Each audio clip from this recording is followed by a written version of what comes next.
Every single song was excellent. So well steeped in great creativity and expression. Excellent storytelling, you know, mostly in kind of like the backdrop of the Old West, telling the stories of, you know, country folk and drifters and Confederate soldiers and all of these different images. But there's other things as well in there too. Overall, what a great album, man. Fantastic piece. If you didn't do anything else in regards to producing an excellent album, if they had never done anything else, this is an accomplishment in itself. And it would certainly go down as being remembered as a fantastic album. It would never be forgotten. I don't know where it would rank among, I don't know, whatever kind of lists there is, charts, Rolling Stone, Countdown, or whatever those charts are. But I know a good album when I hear one, and this is a fantastic album. And about the man himself too, you know, as some of this music was playing, what is it? A couple of months ago, I had the chance to watch the Elton John movie there, Rocket Man. And I remember in that movie, what struck me, one of the things that struck me was, I believe this is probably true, that happened in his life, that he was not the,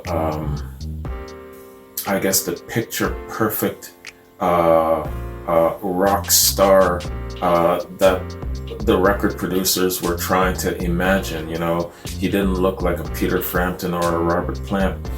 But you know what? In the end, it didn't matter.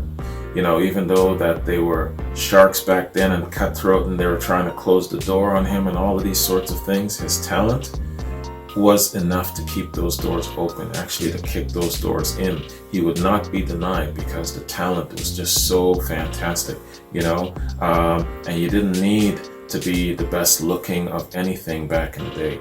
You know, I'm not saying that you have to be super good looking now, but, you know, it just seems to be some sort of a, I don't know, a cookie cutting pattern, you know, that defines what a pop star is in this day and age type of thing, you know. And sometimes you don't actually even need any damn talent. You just need your good looks to get by. And, you know, you just put some sort of a stupid rhythm on and you do some half-assed rap and, you know, you're this big successful multi-platinum selling artist, you know. Come on, man.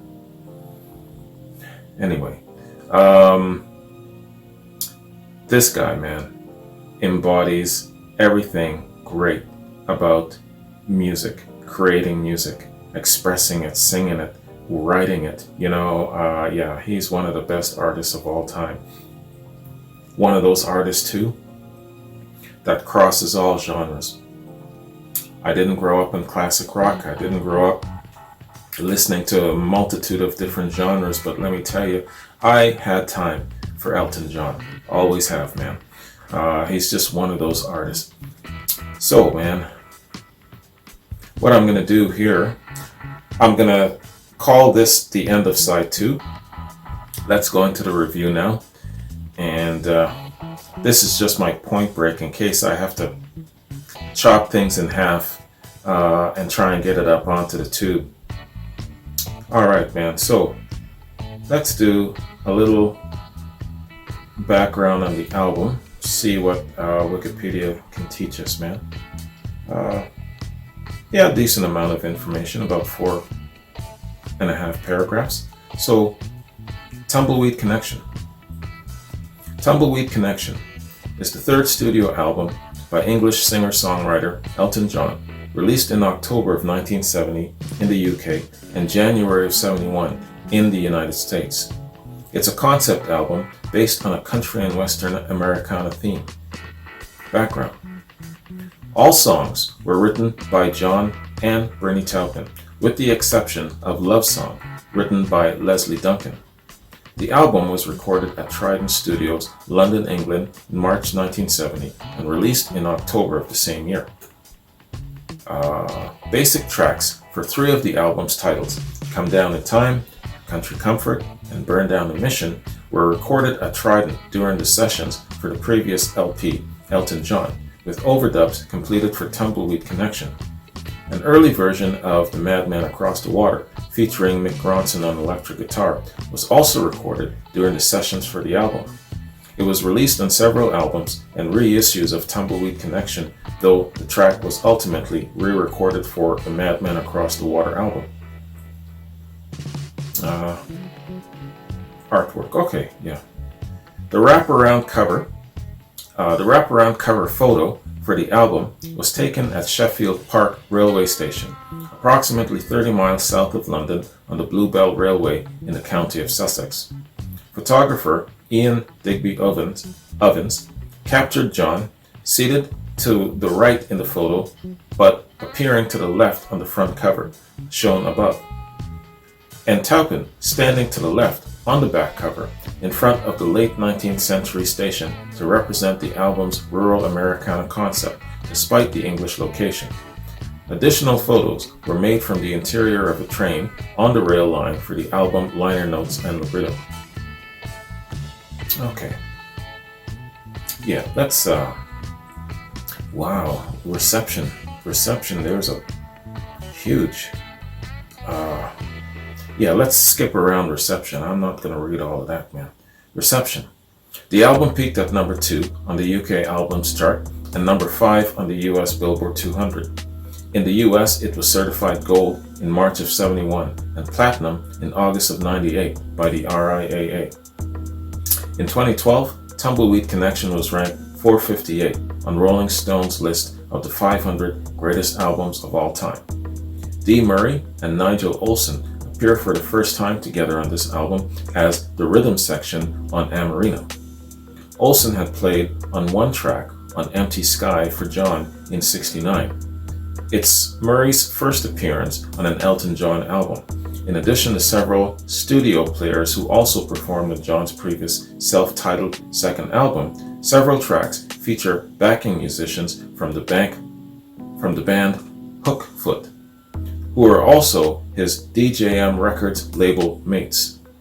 Hookfoot guitarist Caleb Quay and drummer Roger Pope had also appeared on John's Empty Sky album. No singles were released from the album in the US by either DJM or John's US distributor Universal Records, but Country Comfort, Love Song, was released as a single in New Zealand. Country Comfort was recorded in 1970 for Gasoline Alley, the second album by Rod Stewart. Stewart also performed the song live with Elton dressed as a hornet, live at a fundraising gig at the Vicarage Road Stadium off the Watford Football Club field on the 5th of May in '74. Nazareth were the opening act. The same month that Elton John's 8th album, Caribou, was released for the price of £1. Australian singer Keith Urban recorded a cover of Country Comfort on his 2004 album Be Here. Yeah, Keith Urban. That's Nicole Kidman's husband, right? In '98, a bootleg CD was released called Tumbleweed Collection. This was a collection of piano demos and live tracks. Okay, and so, man, that concludes Wikipedia Song Fact Info on Tumbleweed Connection. Great album, man. It ranks very well. It debuted at number 2, was it? Even though that there weren't any official singles, so there weren't any big chart-popping hits on it. But overall, a very, very solid album. Every song is very, very good, very tight, very solid, tells excellent stories, it's delivered well. Solid album. Where do you rank this particular Elton John album among your Elton John list of albums? If you know your Elton John chronology and discography well, where would you rank this particular album? And which song is your favorite song on this album? Let me know that and tell me why. I'm sure you've got a reason why, because most of these songs tell some very, very interesting stories. And as well, answer this for me. What's your favorite Elton John song? You can give me your top 5, but ultimately I'm after your favorite. I know it's criminal to ask. What's your favorite Elton John song? I have mine, and I'll tell you mine after you tell me yours. What's your favorite Elton John song? Remember to ask me later, and I'll tell you. But first, you got to tell me what your favorite is. Everyone's got a favorite Elton John song, or a number of favorites, but you got to pick just one. All right, man.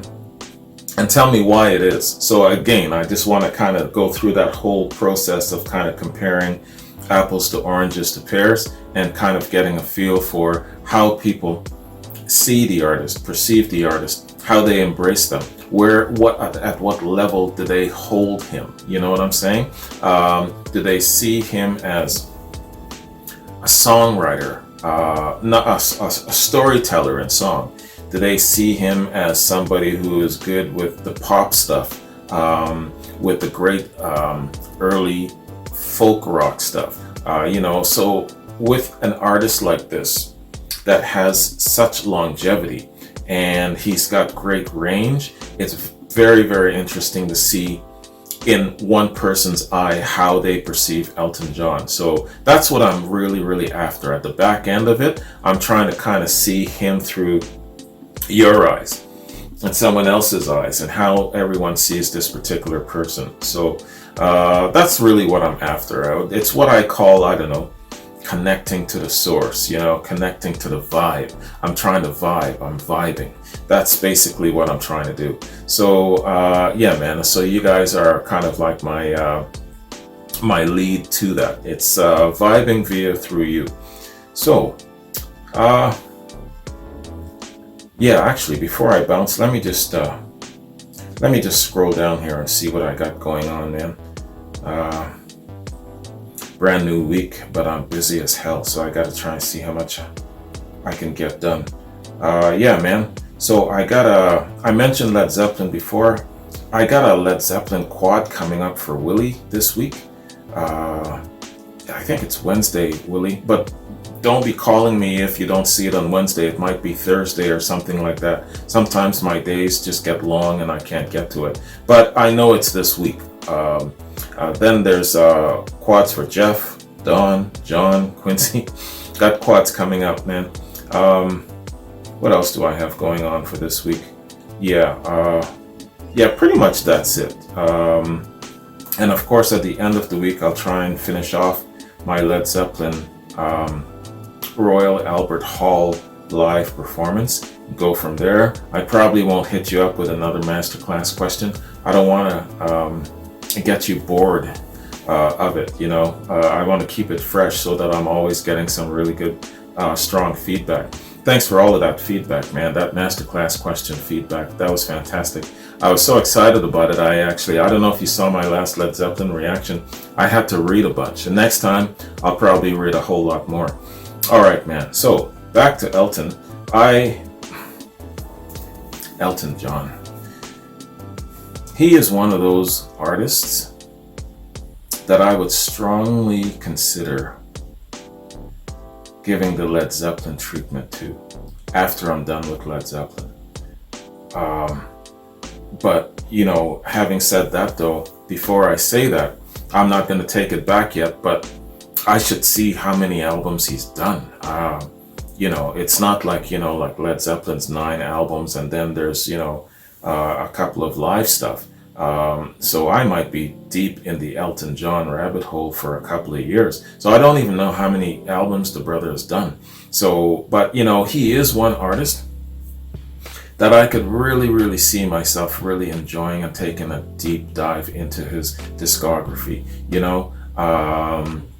It's not to say that I actually will give another artist a Led Zeppelin treatment, but I am telling you, man, with this artist, I would really enjoy the hell out of doing that. Let me tell you, he's just one of those artists, man. All right, so I could talk forever about Elton John, but I'm not going to, man. But thank you very much for joining me, man. Arnie, thank you very much. Great, great recommendation. When you're talking about doing an album reaction, this is the shit I'm talking about. You know, and even his love songs are more strong ballads. Nothing sappy about it, nothing corny about it. You know what I'm saying? I gotta tell you guys something real quick, man. On my other platform, Beyond Classic Rock, oh my gosh, man. I'm going through a hellacious time with trying to coach people on how to submit reactions to me in regards to, I'm very, very clear, but maybe not clear often enough. You know, I'm like, all right, listen, no corny ass, sappy ass love songs, no extreme craziness like death metal or gangster rap, you know, none of that shit. And so you would think that now that I've separated the two platforms, it's a lot easier on the other platform, but it's just as hard as when I had the one platform, and I don't get it. The reason why I split it in two and created a second one was so that I would be able to, you know, not always get challenged about what's classic rock, what isn't. Oh, I think the Red Hot Chili Peppers is classic rock. You're not going to do it? Oh, Wayne, you're a piece of shit, you know? And so when I started the other platform, I thought, well, all right, I'm not going to have all of these issues. I'm not going to have even people tell me Santana isn't classic rock, man.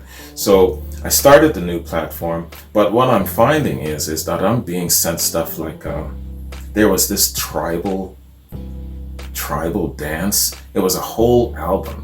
And I had to bail off of that reaction, man. It was just too, I don't know, there was something just off-putting about it. And you know that only one person would enjoy that. Can you imagine me putting that onto my platform? So I'm still having my challenges in regards to sappy-ass love songs. People every single day are messaging me saying, how do you define a sappy-ass love song? So it just never ends, the struggles, man. Anyway, hey, it's all good. I don't know why the hell I had to share that with you. I guess I needed to vent a little bit. But yeah, man, Elton John, he has a home on either platform. So when we're talking about, Arnie, you mentioned the more of his poppy era stuff. If you want to submit that, man, it'll go on the Beyond Classic platform. Even Elton John's poppy, whatever era stuff is still miles and miles ahead of a lot of things that we've got available these days. So the Beyond Classic Rock platform definitely will be home to some of that stuff, man. That's basically what I wanted to say. And then it triggered the thoughts of what I'm going through with my Beyond Classic Rock platform. Still enjoying it though. All right, man. So those are all of my updates. Those are all of my notes, and that's all of my bantering. So thanks very much for joining me, man. Thank you. I hope you enjoyed this reaction. Looking forward to doing more Elton John in the future. Take care. Peace.